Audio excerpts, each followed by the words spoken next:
Добър ден, уважаеми зрители! След като вчера видяхме епичната церемония по откриване на първите европейски игри в Баку, днес е време да започне и състезателната програма.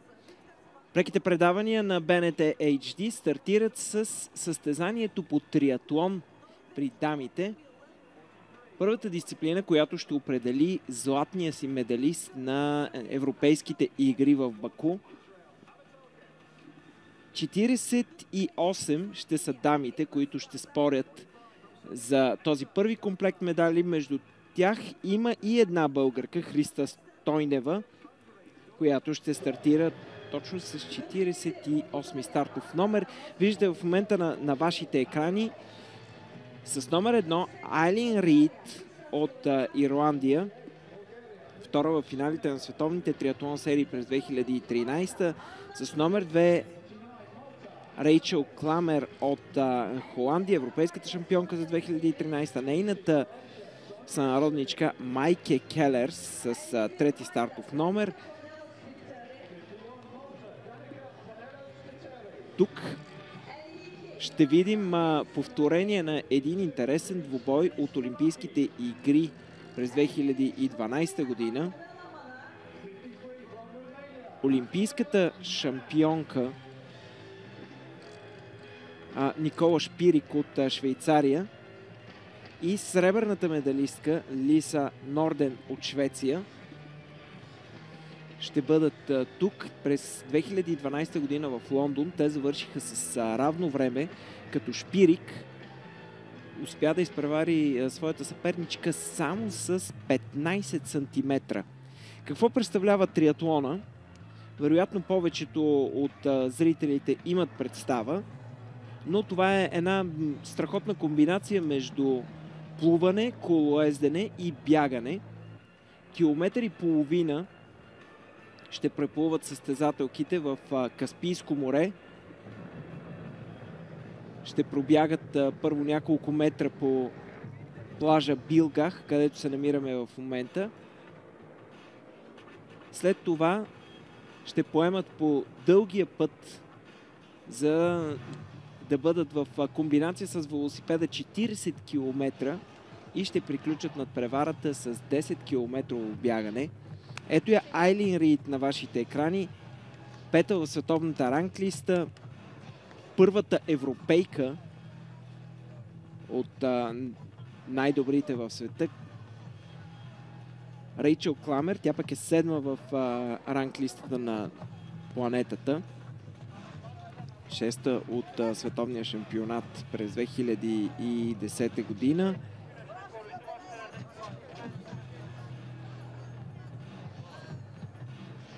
Майке Келерс. Двете с своята сънародничка са на по 25 години. Ето я и Никола Шпирик.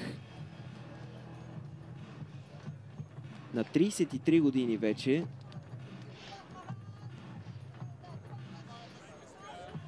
Олимпийска шампионка, след като имаше 4 европейски титли, втора на световно първенство, успя да завоюва и олимпийския връх Шпирик.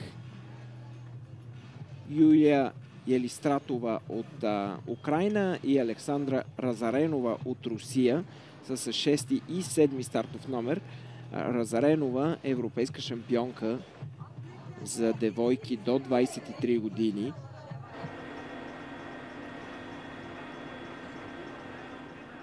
Виждате красивия комплекс около Билга, около плажа Билгах.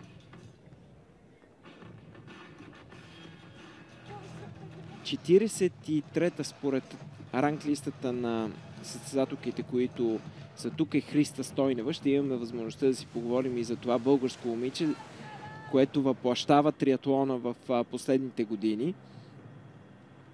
Всичко е готово. След по-малко от минута момичетата трябва да стартират по своето първо препятствие, плуването на километър и половина. Най-добрите би трябвало да вземат дистанцията с 19-20 минути. Виждате и транспондерите, които имат състезателките, за да се отчита тяхното време. Много е важно тук да се заеме добра позиция, тъй като в тази сериозна група, в тази сериозна конкуренция ще им бъде трудно на момичетата, ако не заемат добра позиция още в началото. Когато става дума за плуване на толкова много състезателки, често се получават сбутвания, а едно сбутване може да те отпрати много назад. За разлика, например, от плувния маратон, където в някои от стартовете се стартира в водата, тук има и момента, в който момичетата трябва да преодолеят това неудобство от сушата да влязат в водата. Идеални атмосферни условия. Температура на въздуха 26 градуса, температура на водата 22,5. Проблема обаче за момичетата ще бъде вълнението в Каспийско море, което вече няколко дни е в близост до Баку. Около 8 метра в секунда е вятъра. Северен. Така че ще създава проблеми на състезателките. Виждате и повторение на старта.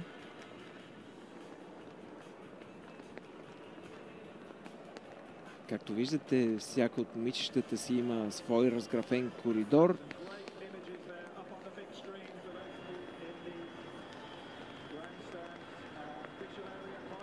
Много е важно в триатлона момичетата да бъдат достатъчно добри и в трите дисциплини, да няма голям демараж между дисциплините.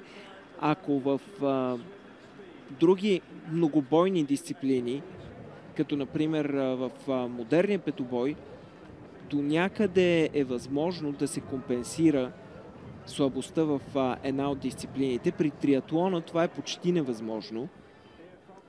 Горе-долу подобна е ситуацията и в атлетическите многобои, десетобой или седмобой. Тук имаш само 3 дисциплини. Така че момичетата трябва да поддържат едно добро ниво. Айлин Рийд повежда колоната.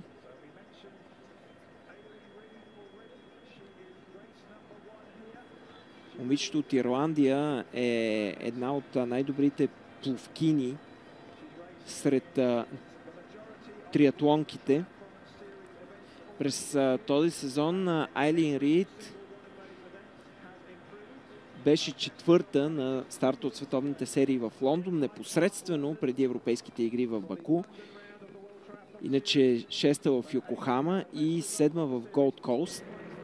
Безспорно и първото й място в стартовия списък подсказва, че тя ще бъде и един от основните фаворити за златното отличие. Дали обаче това ще бъде така, предстои тежка двучасова надпревара, за да докаже Айлин Рийд своето място на фаворит в тази дисциплина. Виждате тежката борба на момичетата с вълните. Това, че вятър е страничен на тях, вълните са странични на тях, ще им бъде изключително трудно, ще им отнеме доста от техния физически запас. Неприятна ситуация за триатлонките днес, но те ще трябва да се справят и с нея. В спорт като триатлона състезателките са свикнали на всякакви условия.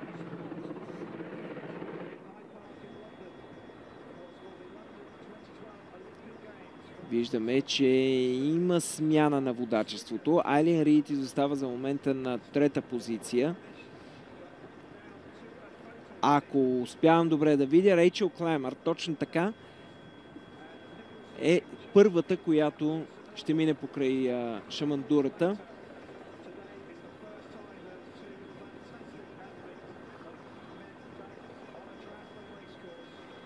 Тя също е сред добрите пловкини, сред своите колежки.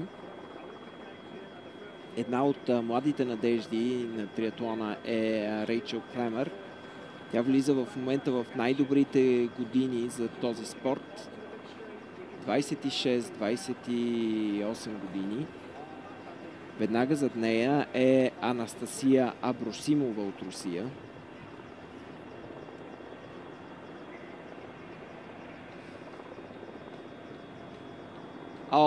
Виждате, много неприятно за Айлин Рийд, която попадна под шамандурата. В старанието си да избере възможно най-късия път, ирландката попадна не там, където трябва. Естествено, слава богу, не станахме свидетели на неприятна ситуация, да станем свидетели на контузия. Увеличава обаче преднината си холандката Клаймър. Вече повече от 2 дължини е нейната преднина.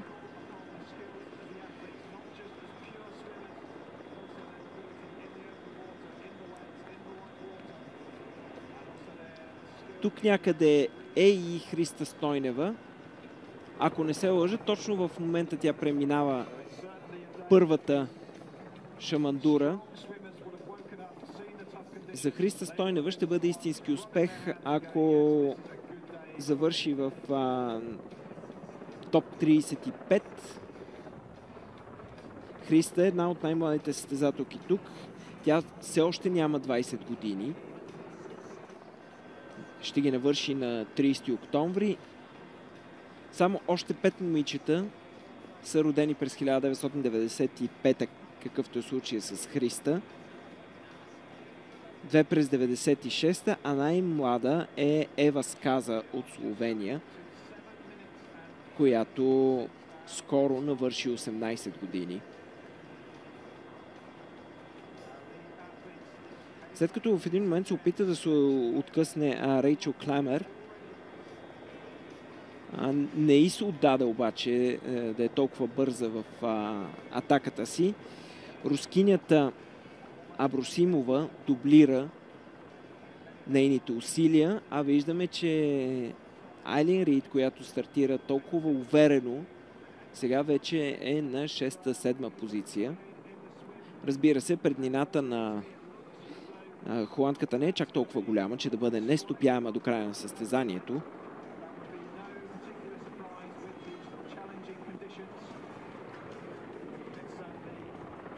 Виждате красивите кадри от Каспийско море, най-голямото езеро, както всички знаем, въпреки че се титулува като море, то е сладководно. Естествено и пълно с залежи от природен газ и нефт. Това обуславя и добрата позиция на Азербайджан в финансов аспект. Това помага града, в който се мият бреговете на Каспийско море, Баку, да бъде един от най-бързо развиващите се на границата между Европа и Азия, тъй като всъщност географски Азербайджан като страна и разбира се Баку се намират в Азия. Виждаме, че Рейчел Клаймър вече почти рамо до рамо с рускинята. Опитва се буквално да я хване, докато основната група изостава на рамките някъде на 10 метра. Някъде около 10-15 секунди е разликата между първите две момичета и останалите.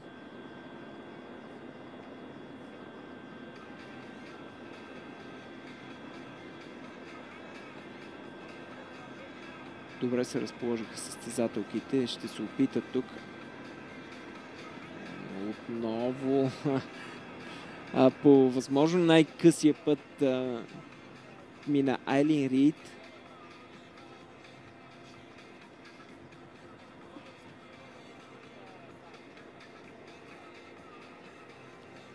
Тук в момента, в който състезателките се опитват да минат толкова близо, понякога се получават избутвания. Трябва дори да се промени на моменти и стила на плуване.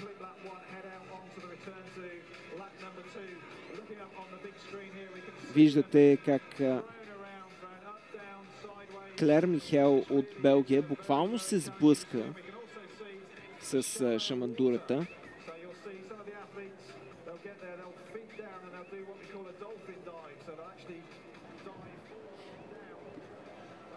Много интересен спорт е триатлона.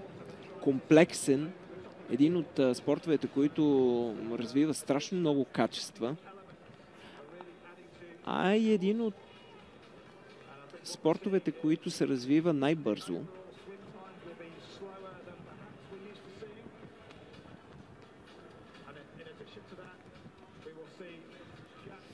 Виждате състезателката с номер 6, Юлия Елистратова, как буквално загуби скоростта си от сблъска с шамандурата.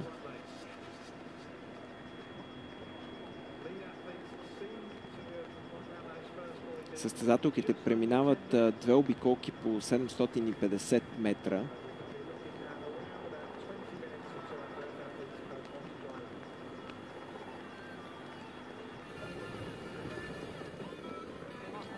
Да видим какво ще е положението във втората обиколка. Дали ще успеят да задържат преднината си първите две момичета, ще увеличат ли? За момента са доста уверени в своето плуване.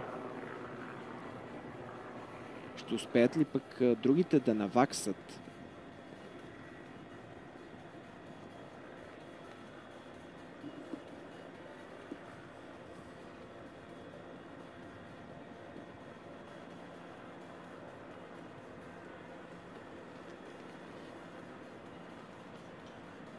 Първоначално трябваше да стартират 49 момичета, но в последния момент Кайса Лехтонен от Финландия се отказа. Така че в момента 48 са тези, които са във водата.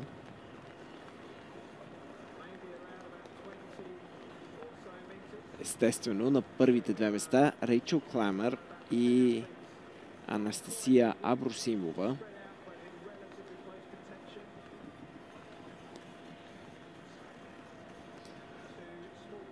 И двете са на 25. Абросимова е малко по-възрастна, с няколко месеца от своята съперничка от Холандия. Постепенно приближаваме към момента, в който момичетата ще яхнат своите велосипеди. Това е мигът, в който добрите пловкини се опитват да вземат максимално преднина преди останалите две дисциплини.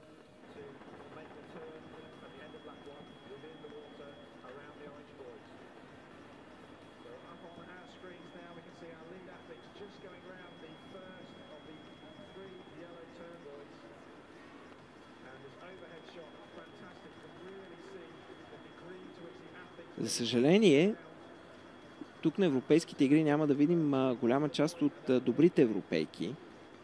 Няма я шестата световната ранглиста Вендула Фринтова от Чехия, която преди 2 години спечели бронзов медал на европейското първенство. Деветата световната ранглиста Лиза Пертерер от Австрия. 11-та Джолди Стимпсън от Великобритания, която претърпя контузия. двукратната бронзова медалистка от европейски първенства Ана Мария Мадзети от Италия. Двукратната световна шампионка Хелън Дженкинс от Великобритания също пропуска тази надпревара заради контузия.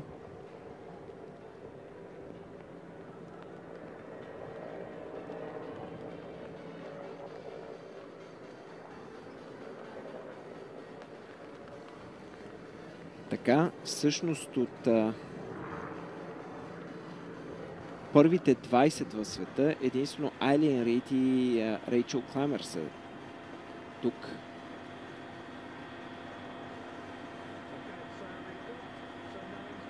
А Кламер води и в класирането.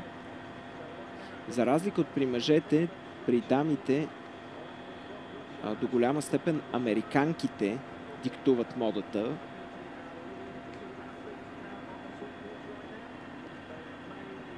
Също така няколко състезателки от Нова Зеландия, Австралия, Чили са сред топ атлетките в този спорт.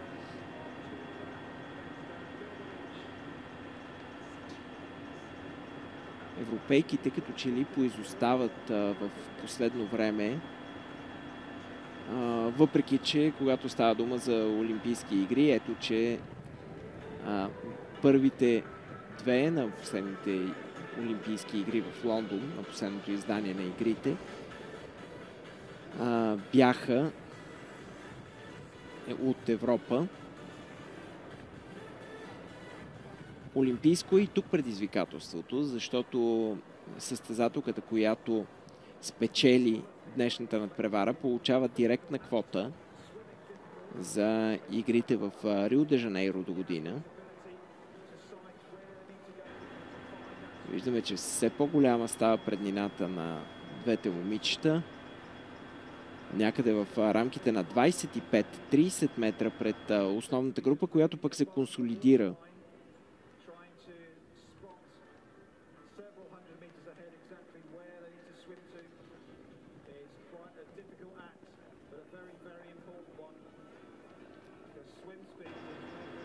Повторение на плуването на двете състезателки.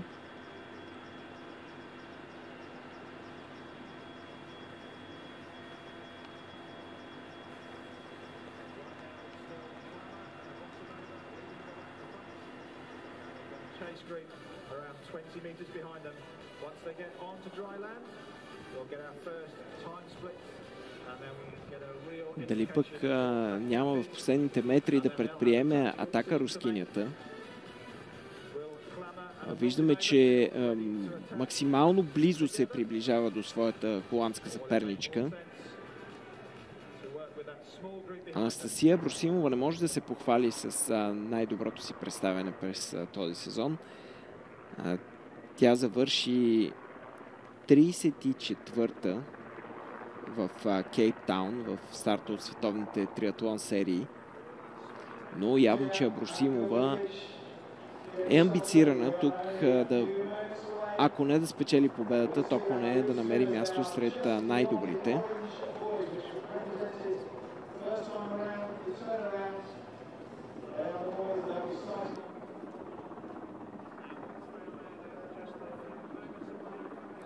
Отзад ври и кипи в основната група, но никой не може да достигне двете момичета. Много сериозна е преднината им. Вече приближават се те и към финала на плувната надпревара. Велосипедите вече ги очакват в боксовете. Имат кратък момент за смяна на екипировката. Понякога тази смяна на екипировката решава състезанието.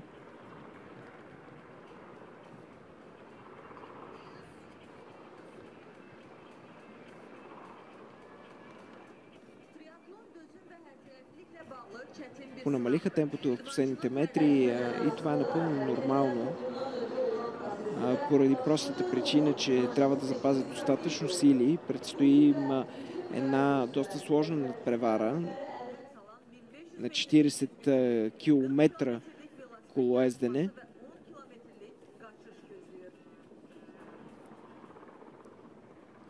Кламер и Абросимова една до друга, излизайки от водите на Каспийско море.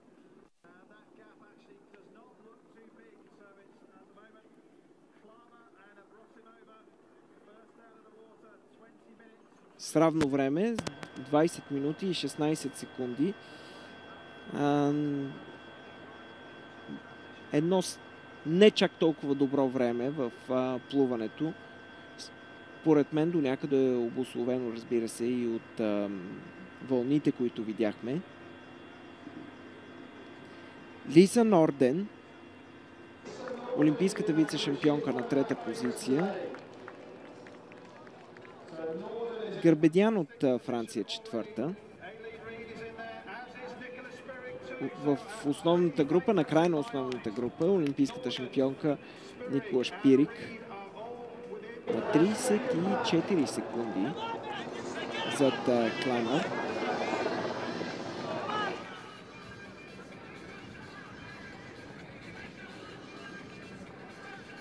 Виждате момичетата, които изключително бързо успяха да сменят шапката с каска и да сложат, не чак толкова сръчно, да сложат маратонки.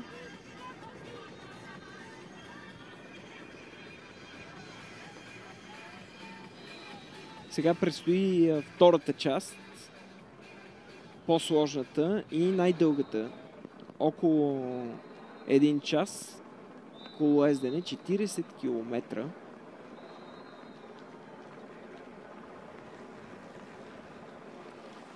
Триатлон е сравнително непознат спорт по тези географски ширини.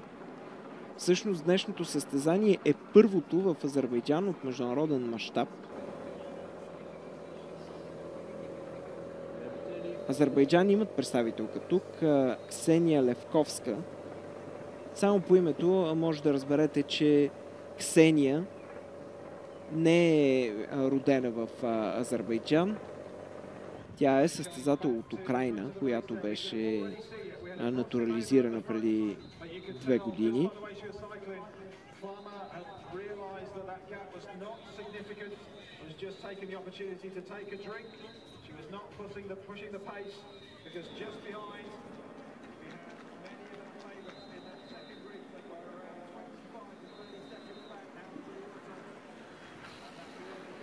Полекинята Агнешка Ержик на вашите екрани. Ето, че към групата на първите две се присъедини и Лиза Норден. Излиза начело олимпийската вице-шампионка. Тя имаше доста сериозни проблеми през последните 2 сезона с контузии. Сега обаче нещата вече са доста по-добри за Лиза. Амбицирана е тя да спечели тук златното отличие, нещо, което пропусна преди 3 години в Лондон.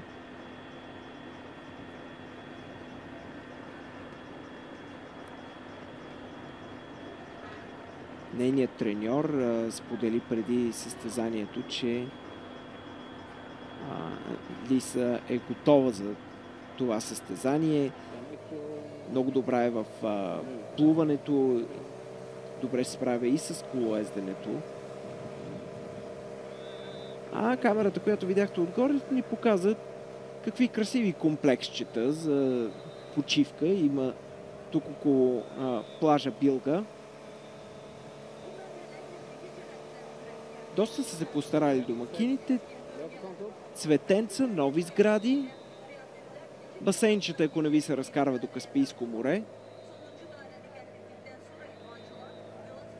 Една доста красива картинка, която напомня, че в тази държава рога на изобилието, поне от към природни богатства се излял. Друг е въпросът, че в Азербайджан, според хора, които са ходили там, хора, които са живели там. Една доста малка прослойка от държавата живее в охолство, докато голяма част от населението преживява с сравнително скромни средства. Но пък виждате спортни комплекси, прекрасни градинки, още по-красиви къщички. Не знам дали в действителност има и колко населени са тези комплекси, но си заслужава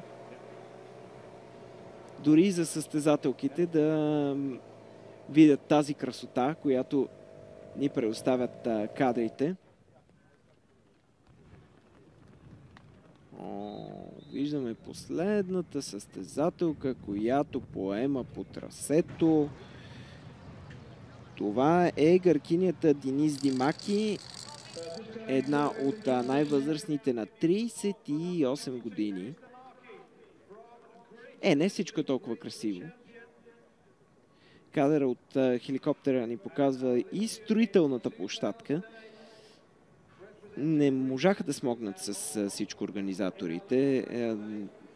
Голяма хапка за тяхната уста беше като че ли тези европейски игри, самия факт, че трябваше да ги организират за 2 години, вече е достатъчно показателен. Виждате на вашите екрани резултатите след първата част от състезанието. Първите 8 в 23 секунди. Жанет Хорват от Унгария води основната група. 15 се побират в 1 минута след плуването.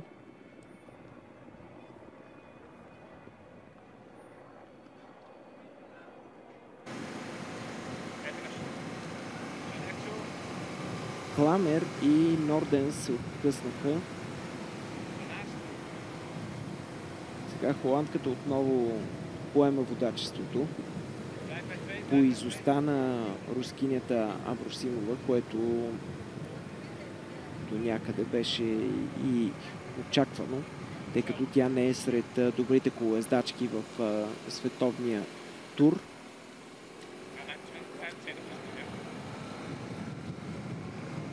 Най-после проработи системата с резултатите на живо на домакините и това ни дава възможността да погледнем към резултата на Христа Стойнева. Тя е преплувала 1500 метра за 24 минути, за 23 минути и 23 секунди. Изгубила е и още 53 секунди в смяна на своето облекло. Така че Христа Стойнева за момента е на 44-та позиция.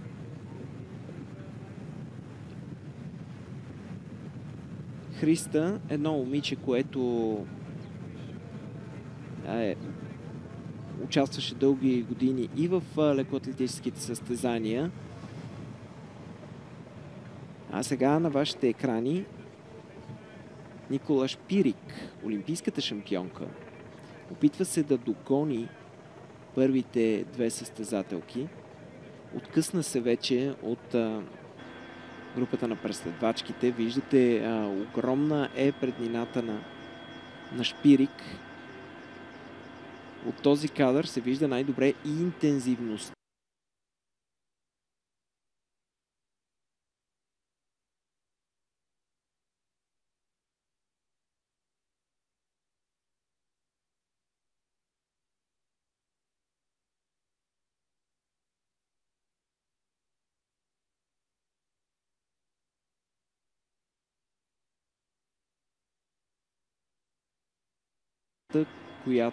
Интензитета, който влага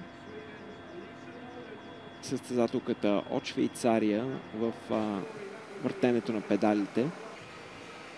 По една или друга причина олимпийската шампионка и сребърната медалистка, двете големи конкурентки от олимпийските игри, пропуснаха последните 2 години. Шпирик през 2013 година стана майка.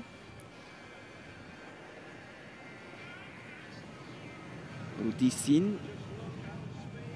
Усети това най-голямо щастие и след това отново реши, че ще се върне в преследване на мечтата да бъде единствената жена, която да дублира олимпийската си титла. От друга страна, вече имах възможността да ви спомена за контузиите, които имаше Лиса Норден през 2013 и 2014 година.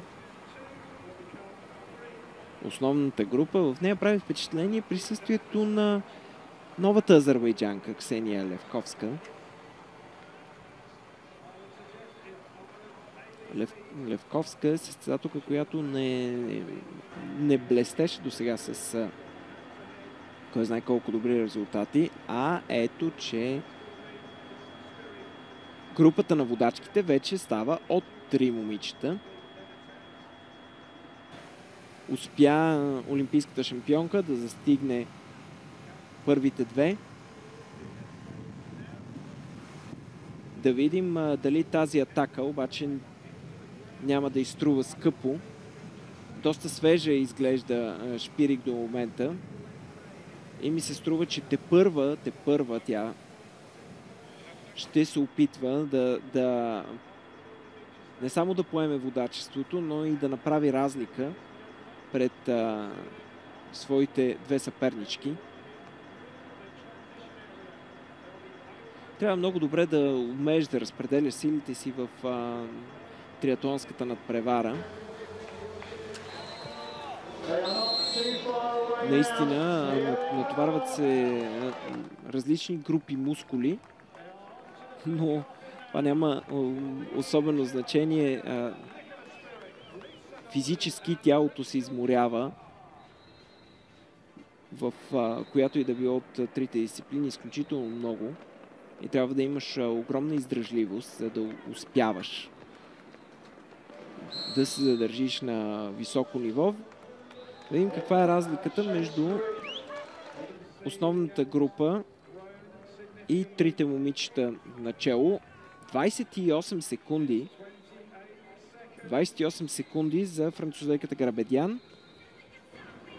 Зад Никола Шпирик. 6 обиколки по точно 6 км 666 метра ще преминат момичетата.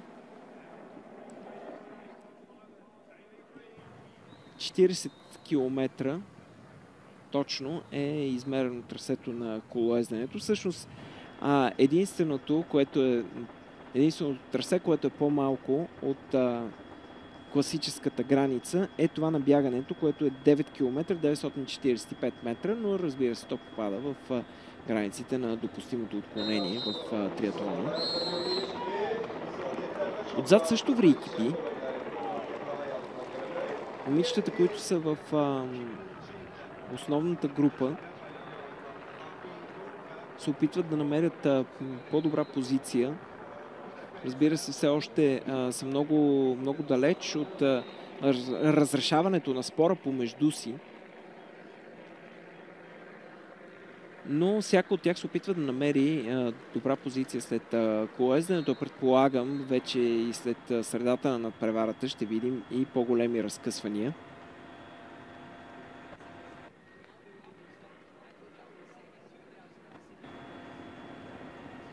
Да, има и такива моменти, за съжаление, когато става дума, разбира се, за пряко предаване, за камера, която по безжичен път предава сигнала. А пък и азербайджанските колеги нямат чак толкова голям опит в отразяването на подобен тип състезания. Факт е, че има доста консултанти от чужбина. Но самия факт, това, което правят в момента, е достатъчно показателно, че те са готови да направят нещо много голямо. Зад тези мои думи се крие, разбира се, кандидатура за Олимпийски игри, за летни Олимпийски игри, каквато Баку вече предяви претенции. Не бяха одобрени в старанието си за 2020 година. Паднах още на първи етап. Но домакинството на тези европейски игри, на това първо издание на континенталния вариант на лятна олимпиада, определено ще им помогне и би натежало при една подобна кандидатура, при едно подобно решение на азербайджанските власти.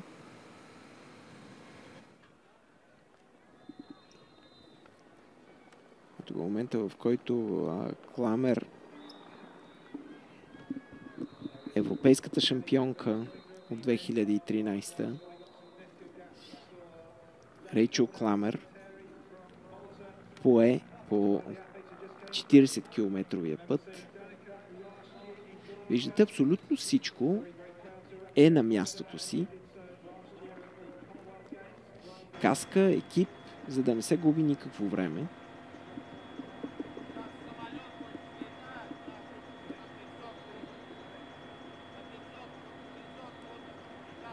Четиридесет и 2 секунди вече е разликата между лидерките и основната група. Доста голямо натрупването на пасив за основната група само в рамките на 10 километра.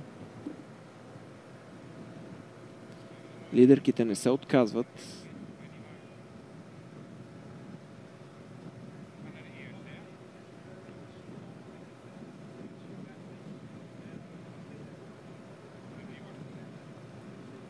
Виждаме сега, че холандката поема ролята на лидер.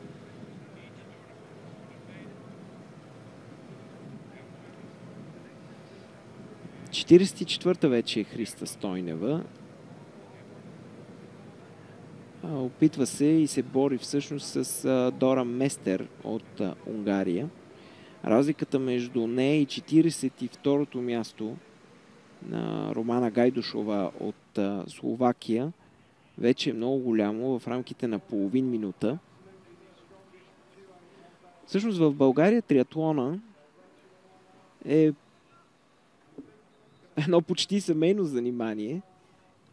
Казвам така, защото всъщност Христа и брат Емил ще представят България на европейските игри, докато техния баща и председател на федерацията Емил Стойнев е треньор.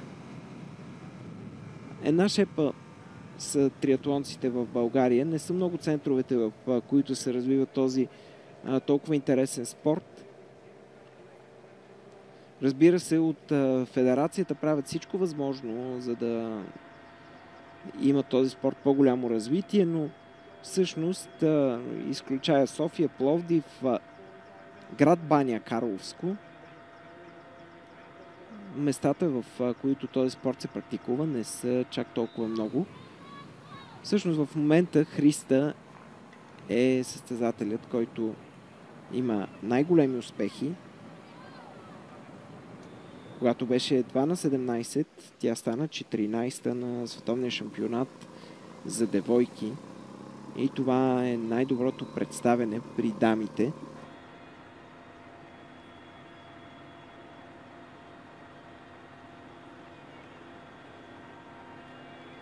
Христа е една от първите български участнички в надпреварата тук на европейските игри в Баку. Знаете, 127 са българските състезатели в азербайджанската столица. Големи са надеждите и за отличия. Като цяло европейските игри имат както своите големи поддръжници, така и своите сериозни критици. Амбициозна задача да събереш най-добрите европейци на едно място, но пък от друга страна, защо да не го направиш, след като има азиатски игри, африкански игри, панамерикански игри, които имат своята много сериозна историческа почва. Повечето от тях са с над 50 годишна история, докато Европа едва сега успя да събере своите най-добри представители и както виждаме и тук в триатлона, въпреки всичко те не са най-добрите.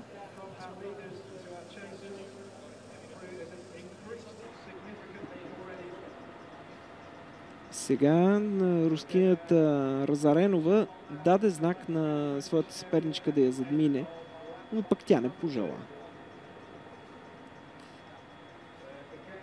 Самият факт, че в европейските игри участват 30 спорта, вече е достатъчно показателен. В духа на подобните по други континенти игри бяха включени и спортове, които нямат своето олимпийско признание, като например карате, самбо, акробатика, аеробика. В крайна сметка се търси доста по-голяма легитимация на тези игри, обаче ще им бъде изключително трудно, тъй като най-главните спортове, най-важните в олимпийската програма или не са приели да участват, или пък тяхното участие може да се каже символично или при всички положения не елитно. Например, в леката атлетика в Баку ще стартира най-ниско поставената група на Европейския отборен шампионат. Атлетическата програма ще продължи само 2 дни в своя отборен вариант и в нея ще стартират отбори като Азербайджан, Албания, Македония, Асоциацията на малките страни в Европа. Тоест, нито един от елитните състезатели на континента няма да бъдат видени в Азербайджан, може би като изключим, разбира се, представителите на домакините. В плуването пък предприеха друг ход. Решиха да дадат шанс на младите таланти на възраст до 18 години при юношите и до 16 при девойките да стартират на европейските игри в Баку, но и тук най-добрите пловци на континента няма да присъстват на игрите в Баку. Някои спортове пък въобще не участват, не приеха тази идея с охота за европейски игри, като например тениса. Няма да видим и надпревара по гребане и за мое очудване няма да видим и надпревара по вдигане на тежести, при условие, че Азербайджан е една от страните, която все пак е сред основните претенденти да става сила в тежката атлетика.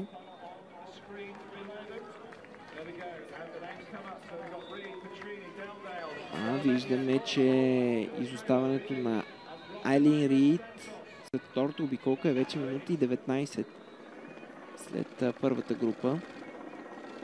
Продължават методично да увеличават аванса си трите момичета.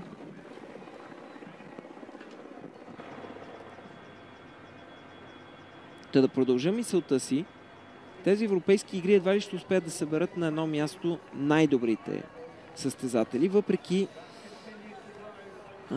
това, че се спомена вчера, че 150 олимпийски шампиони, 200 световни шампиони ще присъстват в Баку. Да, наистина в някои спортове европейските игри са изключително силни. Като например в гимнастиките, всичките видове гимнастика, в борбата, в стрелбата. Това са състезатели от най-висока класа. Но европейските игри няма да получат своята добра легитимация, ако не включат най-добрите състезатели в споменатите по-горе спортове, като лека атлетика, като плуване, като тенис, олимпийските спортове, които в момента диктуват интереса на зрителите или пък които са получили правото да се наричат спорт номер 1 и спорт номер 2 на Олимпийските игри. Спортовете, около които се върти Олимпийската програма. Въпреки че Европейските игри са организирани от Европейските олимпийски комитети, те бяха умишлено наречени Европейски игри. Беше избегнато, разбира се, поставянето на олимпийския символ в тяхната основа.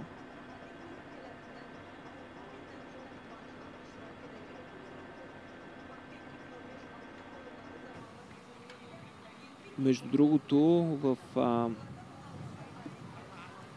тези европейски игри ще видим и някои алтернативни форми за някои познати нам спортове, като например в баскетбола това ще бъде надпревара баскет 3 на 3. По подобие такава, каквато сме виждали на младежки олимпийски игри. В футбола ще бъде плажен футбол, няма да има вариант на стадион.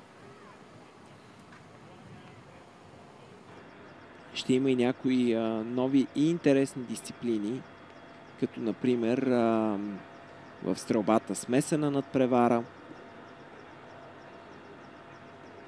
Състезатели от различен пол ще бъдат тук.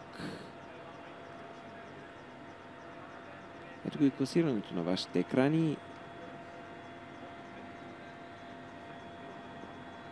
Втората група от 10 състезатели и третата в рамките на 30 секунди след първата. Все още на тази контрола не е преминала Христа Стойнева.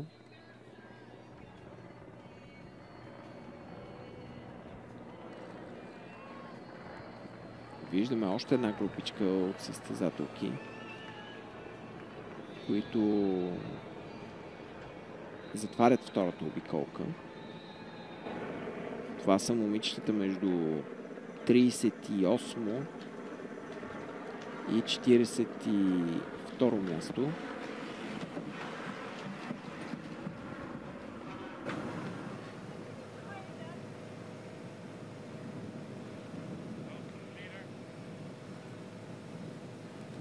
Всеки момент очакваме Дора Местер и Христа Стойнева да преминат през контролата на 12 км и 600 метра.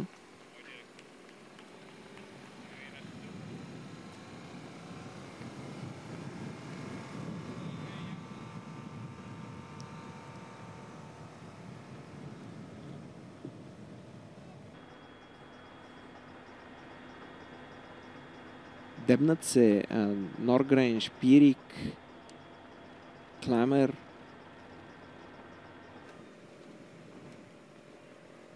Айлин Рид пък поема водачеството на втората група на преследвачките, въпреки че към момента не мисля, че това е най-коректното наименование за тези момичета, тъй като в действителност те са далеч от термина преследване на водачките, тъй като водачките правят със всеки изминат километър предината си все по-голяма.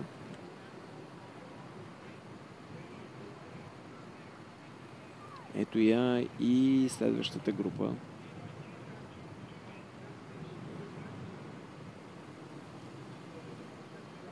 Христа Стойнева е с една позиция по-нагоре. Вече 43-та от 46 състезателки. Тя е преминала с равно време с Дора Местер от Унгария.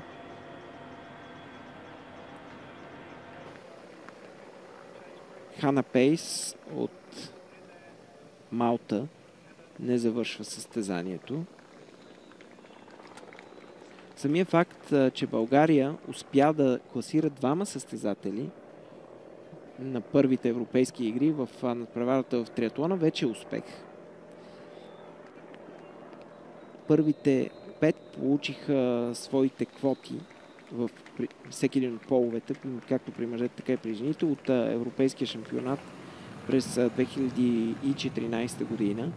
Следващите бяха класирани според европейската ранглиста, като всяка държава имаше право само на 3 състезатели.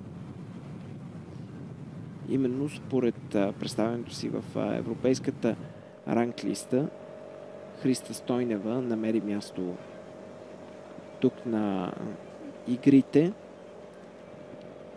А ние виждаме, че се опитва Жанет Хорват от Унгария да направи атака. Хорват прави много добър сезон в стартовете за Европейската купа, където за момента върви 7-ма. Не бива оставено обаче от своите съпернички да си помисли дълго време, че може да им вземе водачеството. Марго Гарабедян от Франция дублира атаката, както и италианката Алесия Орла.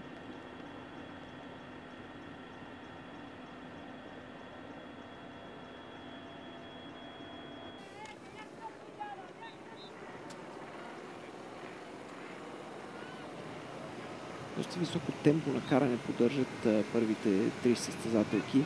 Много отчетливо това се забелязва в момента, когато ни дадат групата на преследвачките и групата на лидерките. Явно, че всичко ще се реши в бягането, поне между първите 3 момичета. Не съм много сигурен обаче дали в преварата в бягането Рейчел Крамер ще издържи на темпото, което се очаква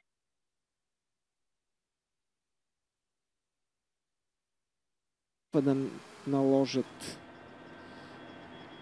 шведско-швейцарския дует, който в момента е начало. Не знам. Ето, половината от надпреварата в колоезденето за Никола Шпирик, Лиза Норден и Рейчел Крамер приключи. Време от 52 минути и 47 секунди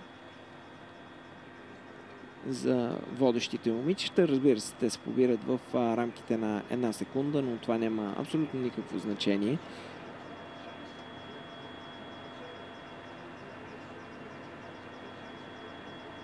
Доста сериозна е и разликата между двете основни групи. Видяхме, че състезателка от едната група, от първата група, вече лекичко поизостава.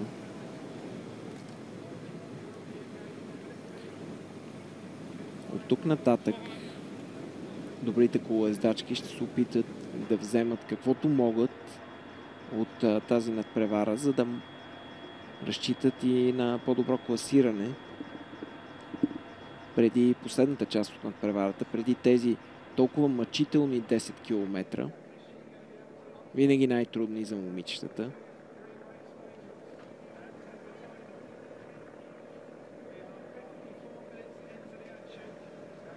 Отново опит на Хорват да поеме водачеството.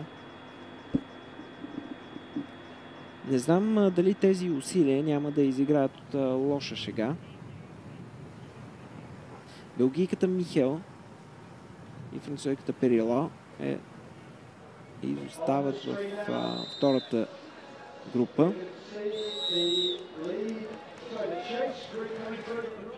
Айлин Рийд се е закачила за момента за първите две за Хорват и Гарабедян. 2 минути. Виждате вече изоставане от 40 секунди за една обиколка за момичетата.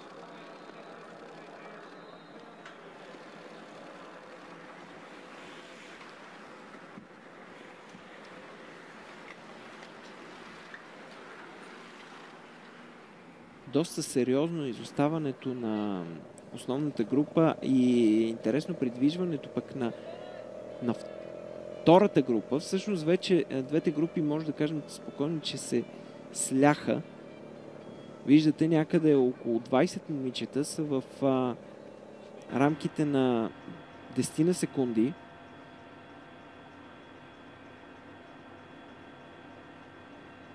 Всъщност даже повече, точно 27 момичета в момента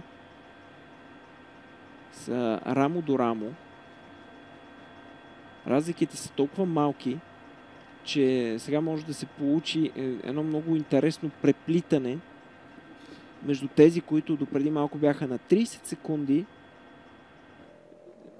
зад Хорват и компания.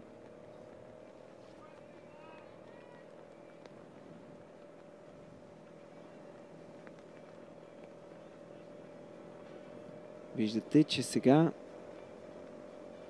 групата си има нов водач и тя се казва Мария Чесник от Полша. Чесник, която през миналата година спечели старт от Световната купа, се опитва да заеме 4-та позиция. Чесник е една от най-възрастните тук дами. Тя ще навърши 38 години в началото на август и заедно с Денис Димаки, на която за секунда й отделиха камерите внимание като последна до момента в надпреварата от Гърция, са двете най-възрастни. В надпреварата разликата в годините на рождение между най-възрастната и най-младата са точно 20.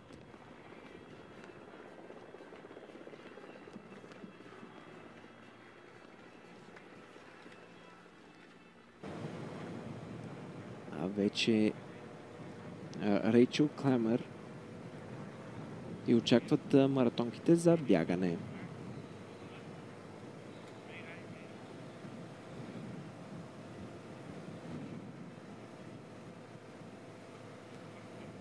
Постоянна смяна на водачеството.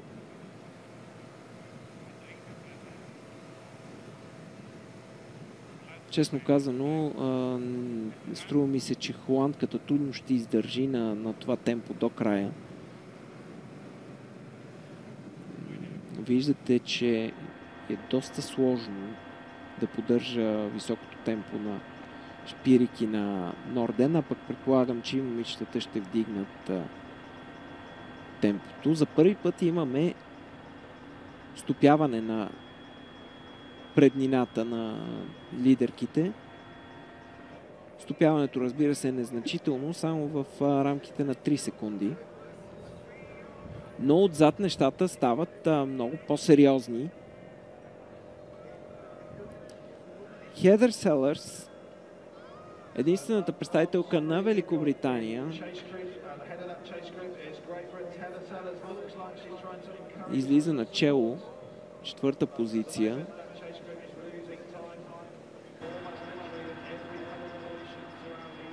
Най-добрите британки ги няма тук. Великобритания стана една от водещите сили в Европа на преварата в триатлона. Но като цяло оставам с убеждението, че британците не са чак такива оптимисти за идеята за европейски игри и всъщност не са с най-добрите си състезатели тук в по-голямата част от спортовете. Триатлона не прави изключение.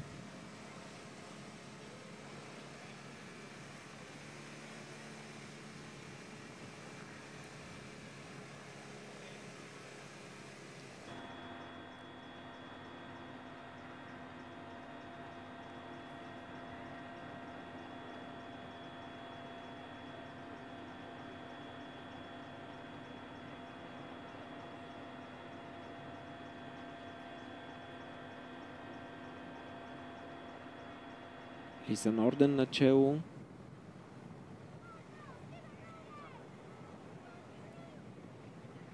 Момиче, което е израснало в Швеция,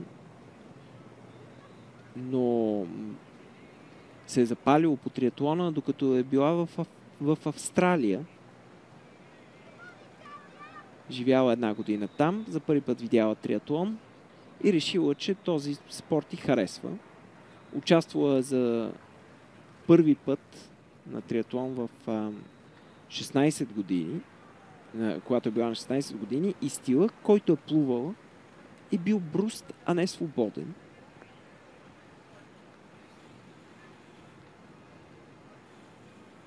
От тогава обаче Лиза Норден постепенно успява да натрупа опит и да стане една от най-добрите състезателки в триатлона.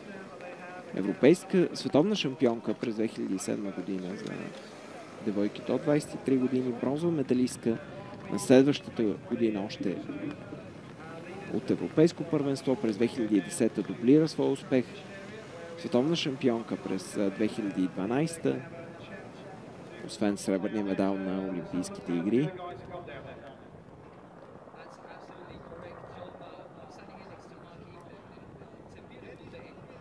От друга страна Никола Шпирик,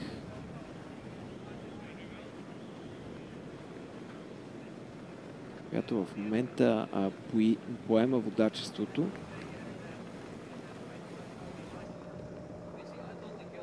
Е една от най-възрастните в триатлон обществото. Безспорно тя смята за свой най-голям успех в Олимпийските игри. За трети път участва на Олимпиада в Лондон, след 19-то си място в Атина през 2004 и 6-то в Пекин през 2008. Сега ще се опита за четвърти път да стартира на Олимпийски игри. Трудно ще й бъде на швейцарката да дублира успеха си, още повече предвид силните американки през този сезон. Иначе интересният факт за нея е, че тя е родена в града с цветущото име на български Винкил.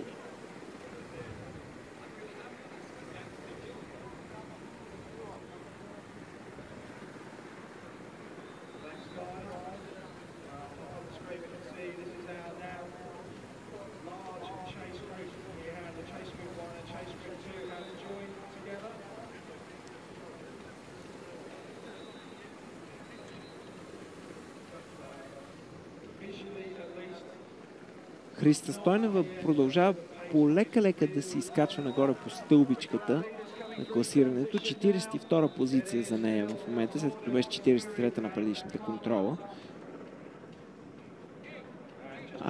Тя заедно с Дора Местер са изпреварили португалката Ана Рамос, която вероятно е получила криза, защото иначе не мога да си обясня разликата само за 6 км от една минута, която са натрупали българката и унгарката. Започва обаче лекичко да поизостава и холандката Рейчел Крамер. Виждате колко не е стабилна тя при преминаването на завоите. Вярно е, направата в момента задържа мястото си в групата на водачките, но ми се струва, че скоро време ще бъде откъсната.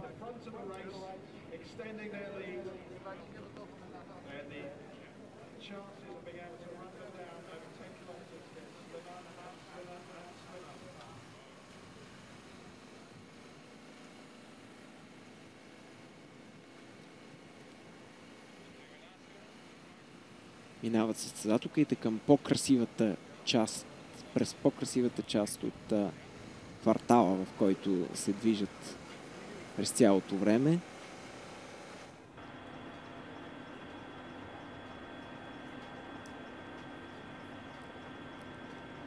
впечатляващата арка.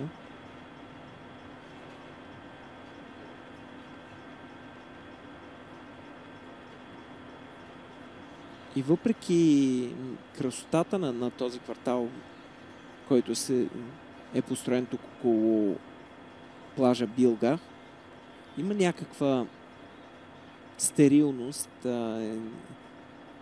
еднообразие и не чак толкова сериозна архитектурна стойност на това, което виждаме в момента.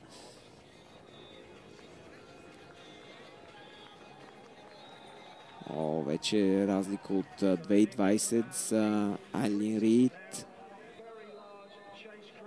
Гомес Каридо, която заедно с Агнешка Ежик от Полша са на позиция в топ 10.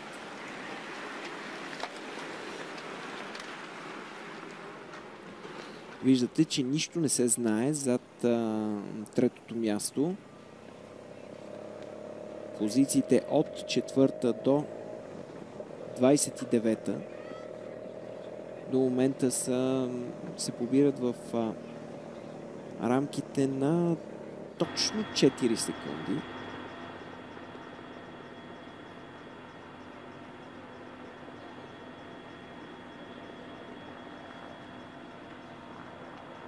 Още около 13 км имат тези момичета преди да захвърлят велосипедите и да тръгнат пеша.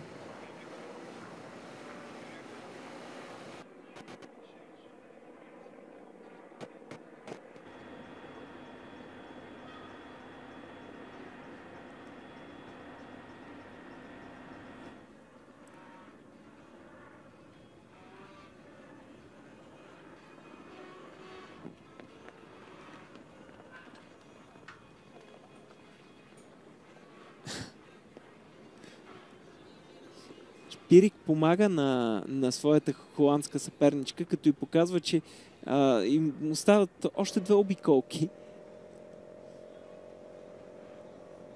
Да, има го и този момент, че момичетата помежду си общуват, особено в тази дълга надпревара. Колезденето предполага към нещо такова, разбира се, в плуването това няма как да се случи. В бягането пък усилията вече са прекалено насочени да задържиш максимално сили до финала. Ето го на вашите екрани и класирането.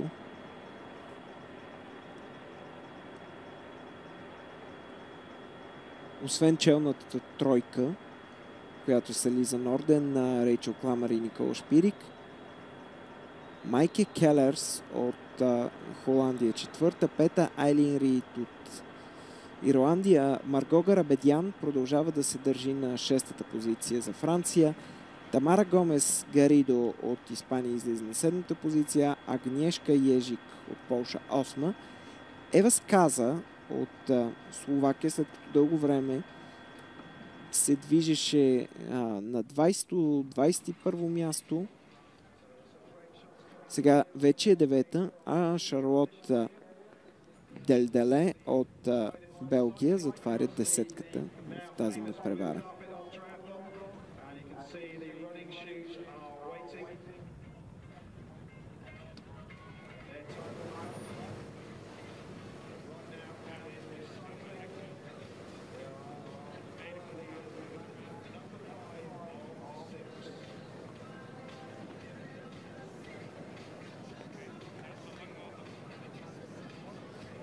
Вече 3 от състезателките са се отказали.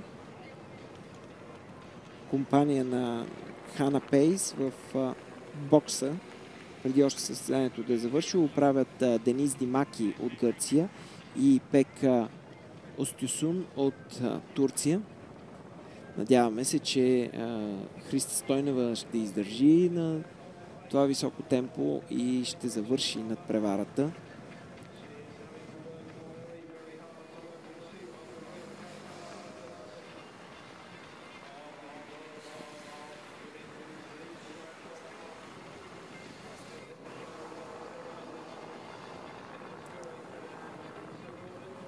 Ето я Анастасия Брусимова, която си спомняте от плуването. Анастасия с слабото си колоездене, това за което ви споменах още по-рано в коментара, вече е на позиция около 25-то място.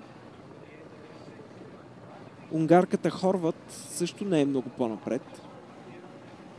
Доскоро тя беше водачка. Водачка, разбира се, на тази група, която виждаме в момента.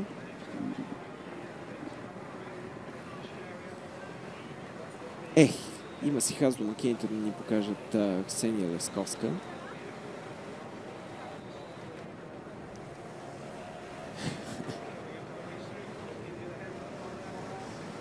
Дали се опитва да изпревари състезателката пред нея или по някакъв начин помаха на някого. Това вече съвсем отделен въпрос. Отново водачките. Докато пък ние сме се съсредоточили какво се случва с Христа.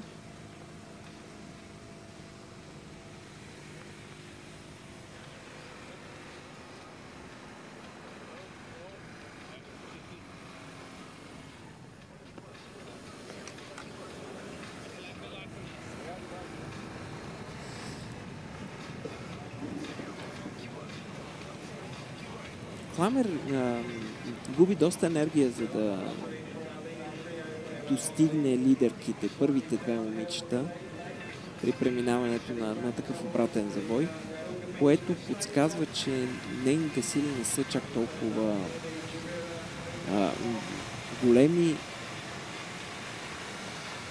Не знам дали ще се справи успешно с бягането до края на преварата.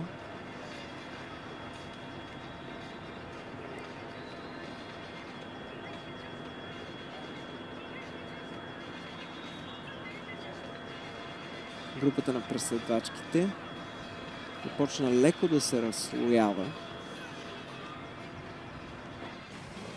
Особено в този прав участък.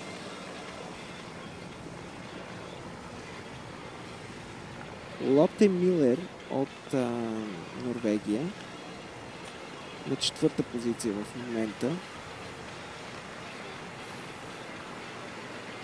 Ева Сказа от Словения в топ 15. От тук нататък ще следим само колко голяма ще става разликата между първите три и останалите момичета.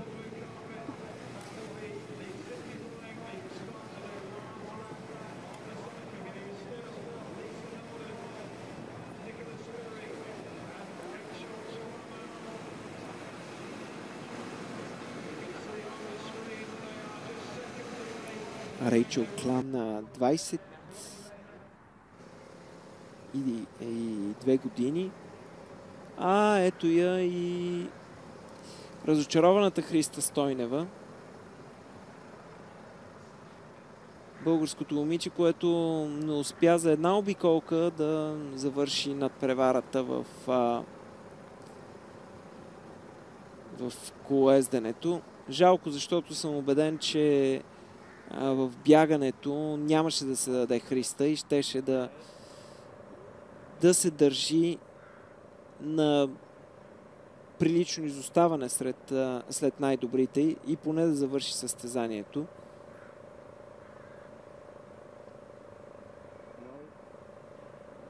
Ще видим колко състезателки ще последват съдбата на Христа. До момента 4 са затворените с обиколка.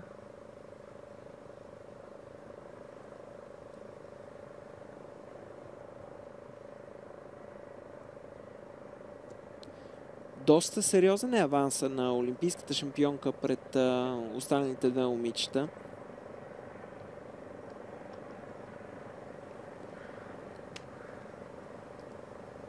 глътка вода и няколко живителни капки за Никола Шпирик.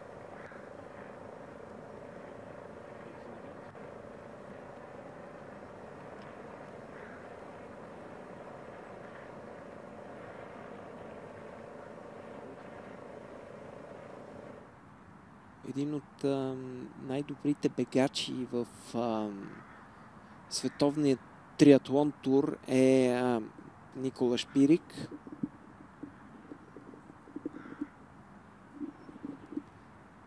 Виждате момента, в който тя пое по трудното 10-километрово трасе.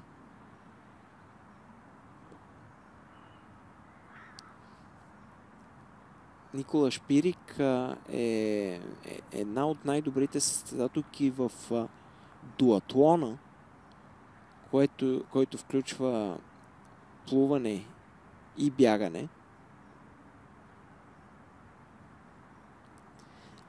За сега разочароващо представяне на Айлин Рийд, която очакваше тук да се нареди сред медалистите. Много трудно ще бъде обаче с това изоставане от повече от 3 минути. Интересни ще бъдат и разместванията при състезателките сега след първата обиколка.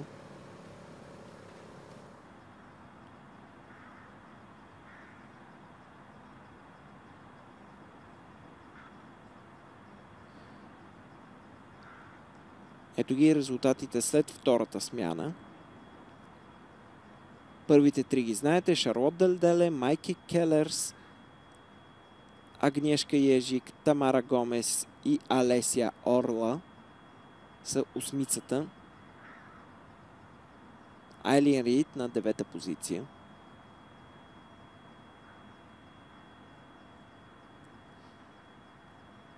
Надпреварата в триатлона ще приключи след около 30 на минути. Ние обаче няма да имаме възможността да видим всичко на живо, защото ще се пренесем към един друг спорт, който също започва с българско участие, волейбола. Знаете, вероятно, България има участници както при жените, така и при мъжете, така че в 12:30 трябва да започне матча между България и Германия от надпреварата при дамите, а пък всичко най-интересно ще може да видите на запис, финала на триатлона ще може да видите на запис веднага след двубоя между българския и германския състав. Някъде около 12 часа и 20 минути ще се пренесем в залата за волейбол. Уверено Никола Шпирик начело.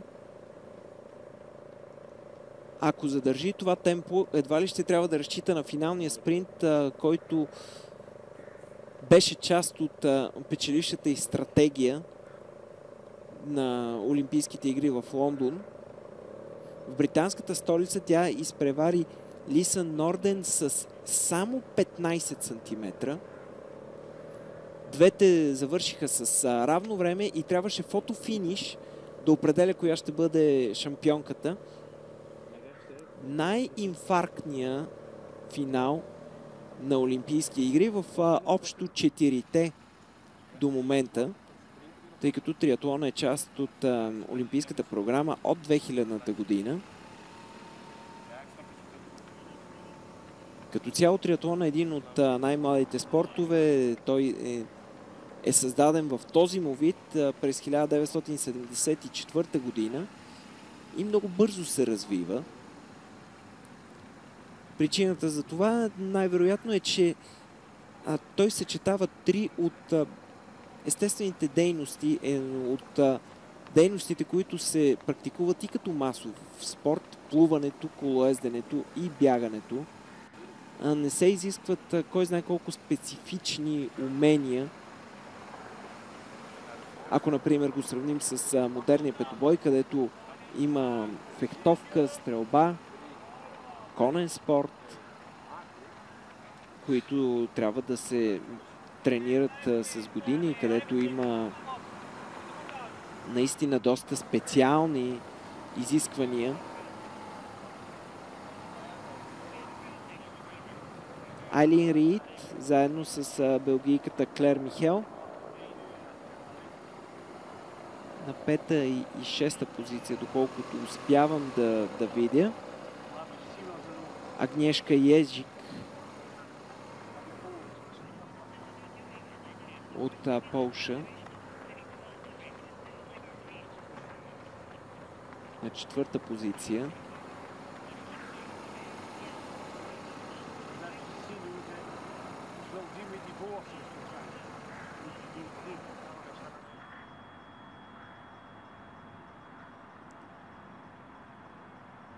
Ето е камерата, която следи лидерката.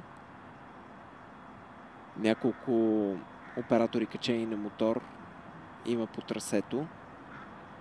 Така че да могат да покажат всичко най-интересно. Преднина от повече от 100 метра за Шпирик пред нейните две съпернички. Затваря първата обиколка швейцарката.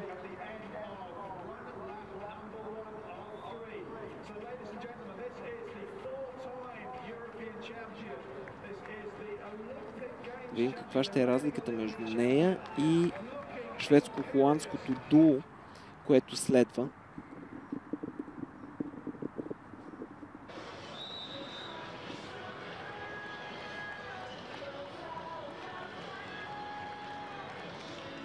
Ей, това се казва разлика.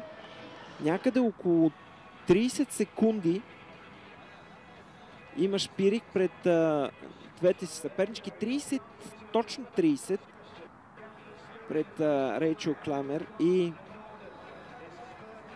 Лиса Норден.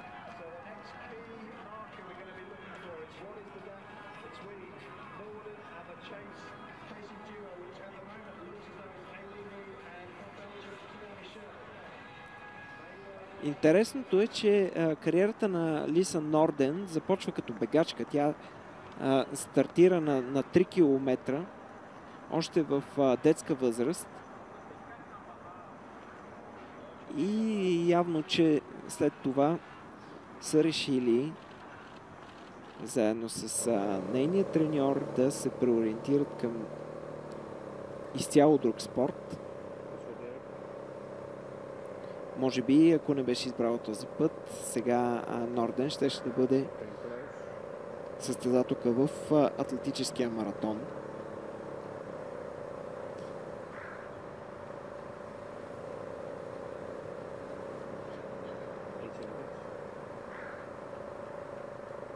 Това е истинското завръщане на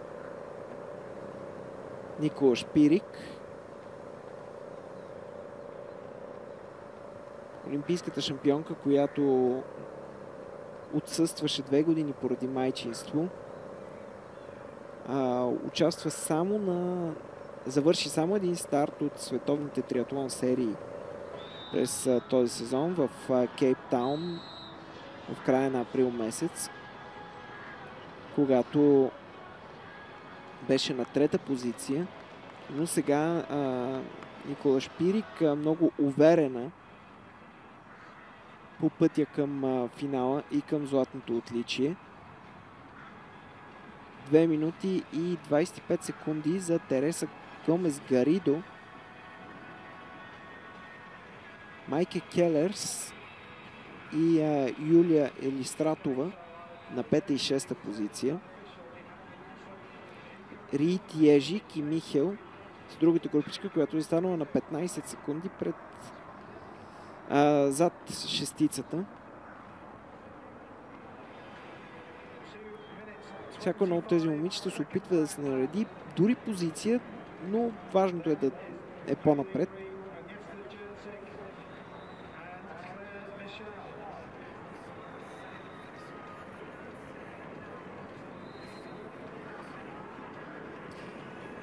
Междувременно Дора Местер, която дълго време беше рамо до рамо с Христа Стойнева, също е задмината с обиколка. И напуска състезанието.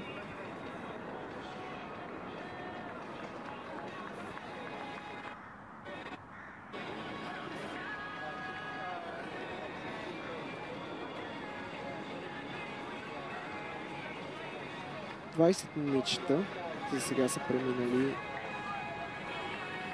в рамките на 1:40.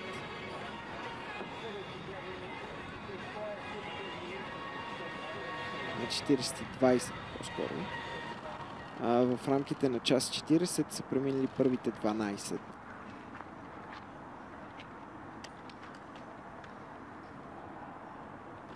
Някъде около 5 км остават за водачката Никола Шпирик. Явно, че имаме и проблем с една от състезателките. Дано всичко да наред. Наистина понякога не издържа тялото.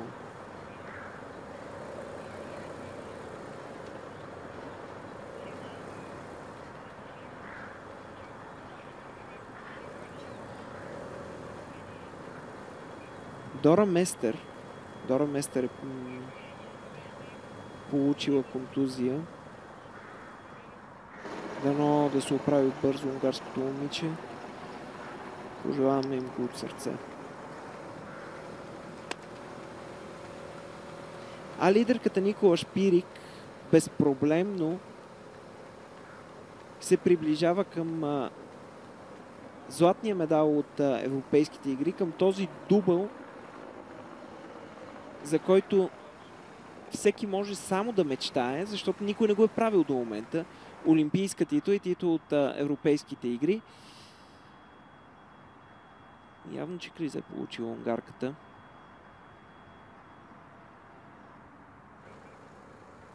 Или по-скоро е паднала с велосипеда си. Това е битката за четвъртото място между испанката Гомес и украинката Елистратова. Елистратова сега поема лидерството.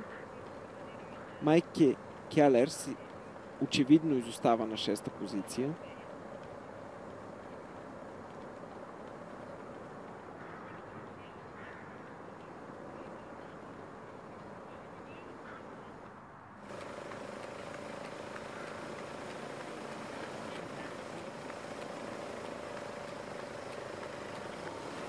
Никола Шпирик, която се надбягва за сега само с сянката си, е на път скоро да приключи и втората обиколка.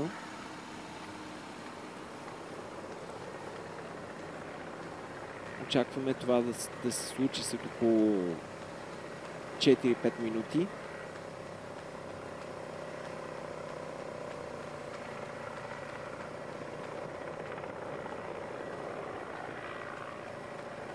На 33 години тя ще стане първата шампионка на Европейските игри в Баку. Първата шампионка въобще в историята на Европейските игри. Ще запише името си в аналите. И то доста уверено, ако не се случи, разбира се, нещо неприятно до края, швейцарката ще вземе златния медал. Пое водачеството още от началото на бягането и остана без алтернатива в тази надпревара, след като Лиса Норден очевидно не е в формата, която беше на Олимпийските игри в Лондон и не успява да отговори на атаката на швейцарката с силно бягане. Норден се примири, че няма да спечели златния медал и за сега води битка за среброто с Рейчел Крамер.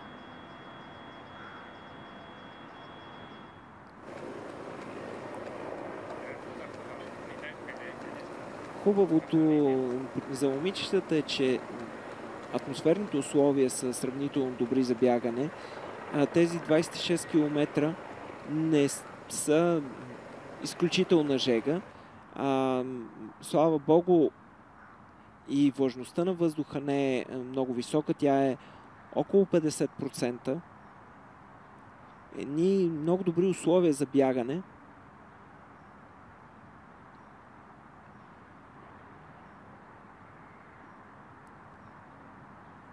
Виждате претендентките за отличията. Ако всичко бъде наред, не вярвам, че ще има някой, който да спре Шпирик, Кламер и Норден към отличията.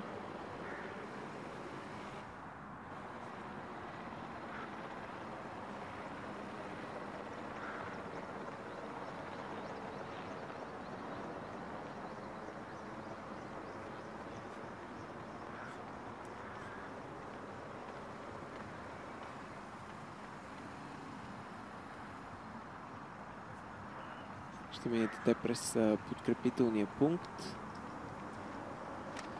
Още малко. Колкото малко, толкова и тежко е в тези метри. Шпирик, като че ли сега започва да бяга. Виждате колко високо темпо поддържа швейцарката.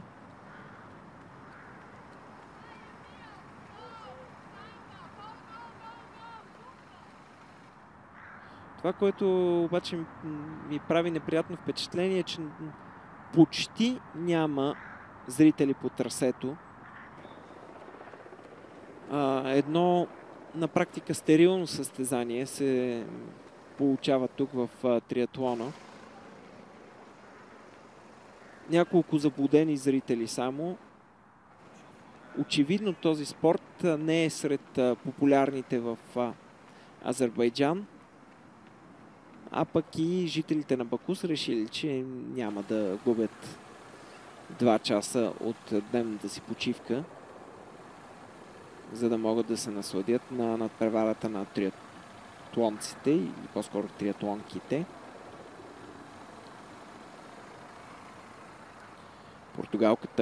Испанката, Гомес си е завърнала 4-та позиция от Елистратова.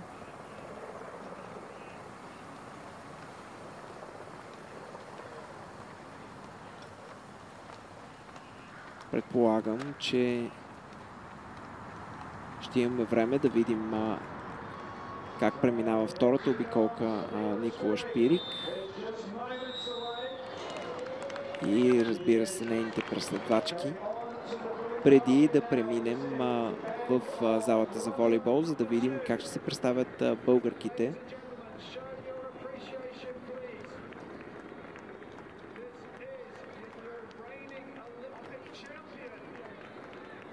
Още една обиколка за Никола Шпирик, преди да се окичи с златния медал от Европейските игри в Баку. 30 секунди, ви напомням, че беше преднината на швейцарката.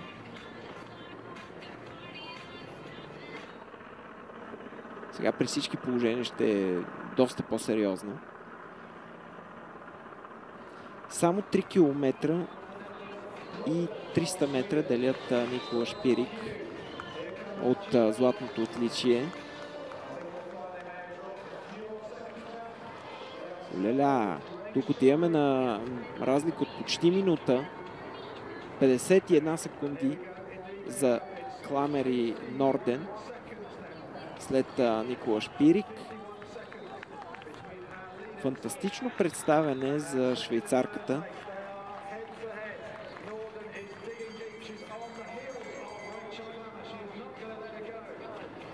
Традиционната камбана, която помага на състезателките да разберат, че влизат в финалната обиколка, се чу. Битката за 4-то място между Юлия Елистратова и Тамара Гомес продължава. Юлия Елистратова, световната вице-шампионка на акватлон през 2014 година. Една от разновидностите на триатлона. включваща плуване, бягане и пак плуване.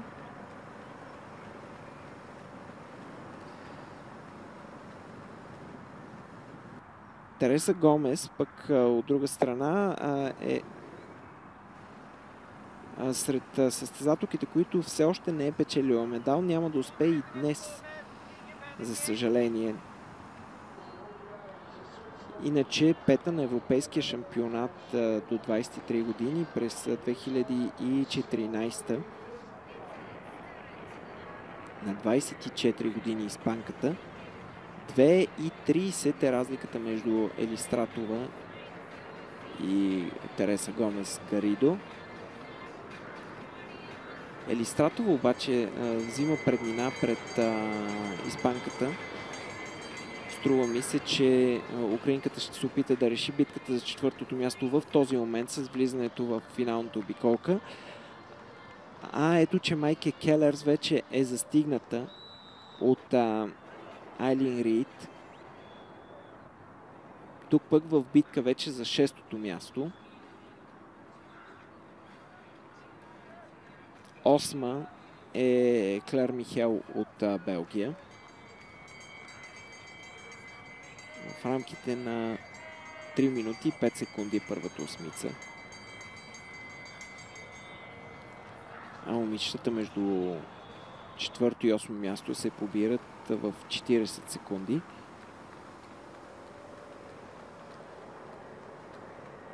Никола Шпирик много събрана в бягането си, в много добро темпо се движи. Вярно е, това е един от специалитетите й, но в крайна сметка пък и никой не е очаквал, че толкова лесно ще спечели победата си днес.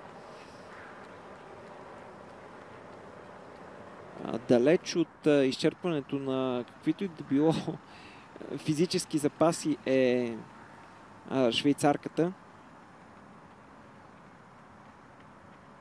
Докато Кламер и Норден се движат в сравнително бавно темпо, готови за финален спринт, защото сребърният медал ще се реши най-вероятно именно в финален спринт.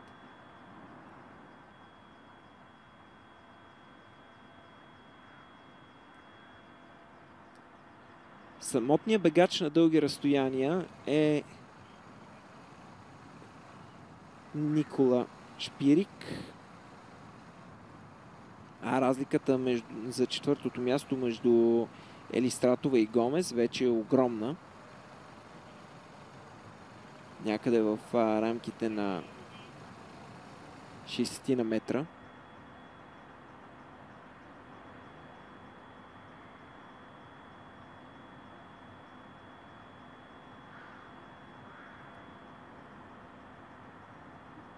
Не знам дали в момента, в който е спечелила олимпийския си медал Никола Шпирик, е предполагала, че може да стане част от такъв дубъл поради една проста причина.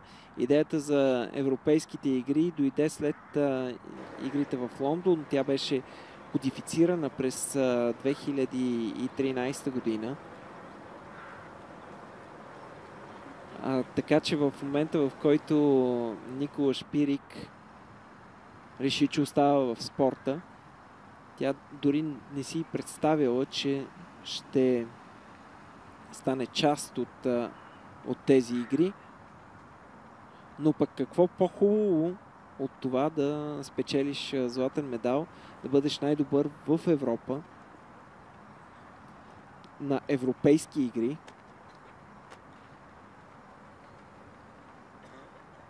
Друго е, разбира се, Никола Шпирик е била вече европейска шампионка, но на първенства по триатлон.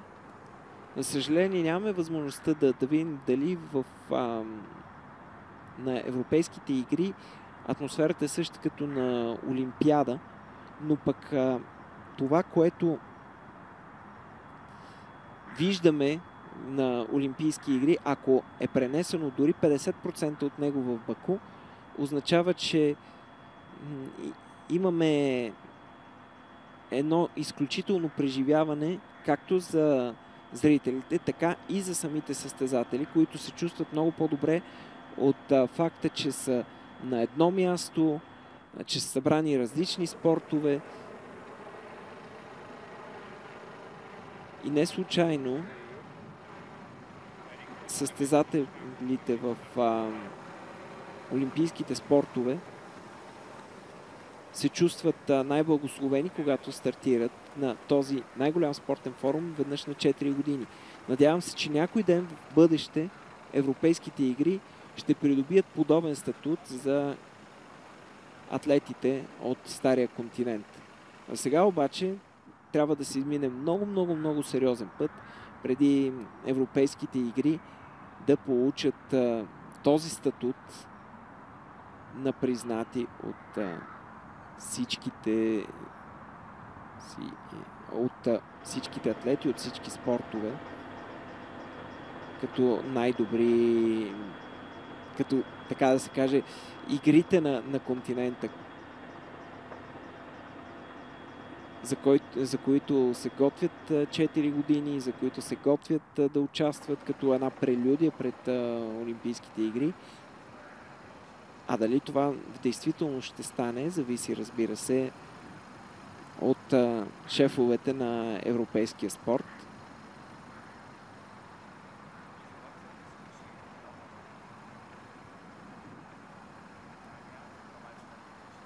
Надявам се, че наистина някой ден на европейските игри ще станат нещо специално за всички тези, които виждаме в момента.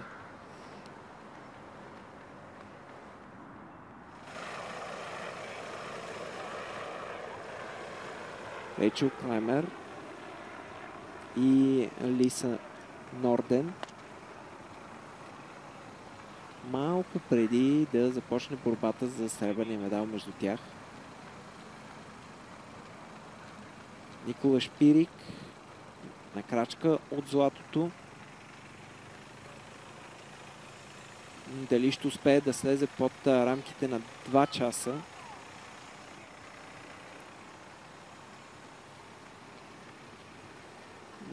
Предишната обиколка за Шпирик е премината за 11 минути и 40 секунди, което означава, че може и да видим време под 2 часа. Още малко остава за олимпийската шампионка.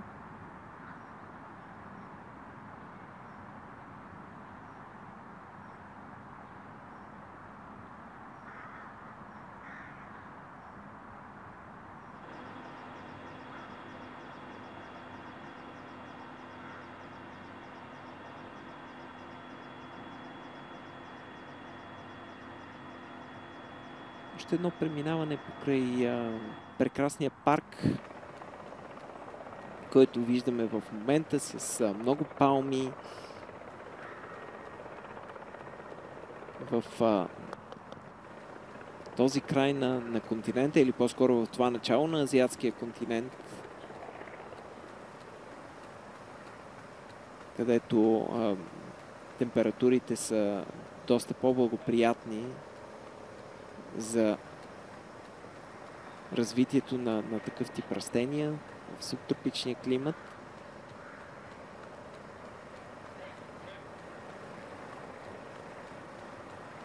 Никола Шпирик.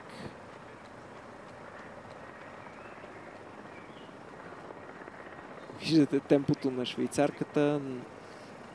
Разбира се, лекичко понамаля. Това обаче по никакъв начин не трябва да ни кара дори да се съмняваме в челната позиция, в златната позиция на швейцарката.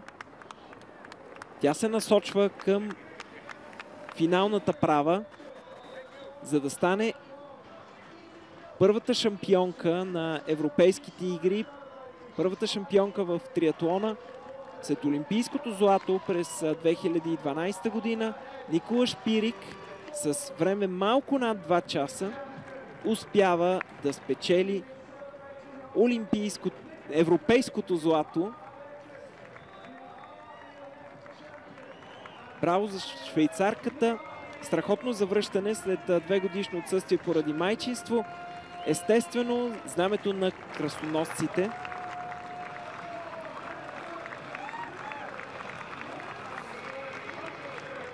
Сега, след успеха на Никола Шпирик, се пренасяме на арената за борба. Успех за Швейцария. С това се разделяме, уважаеми зрители. За мен Евгений Николов беше истинско удоволствие, че бяхме заедно в последните 2 часа.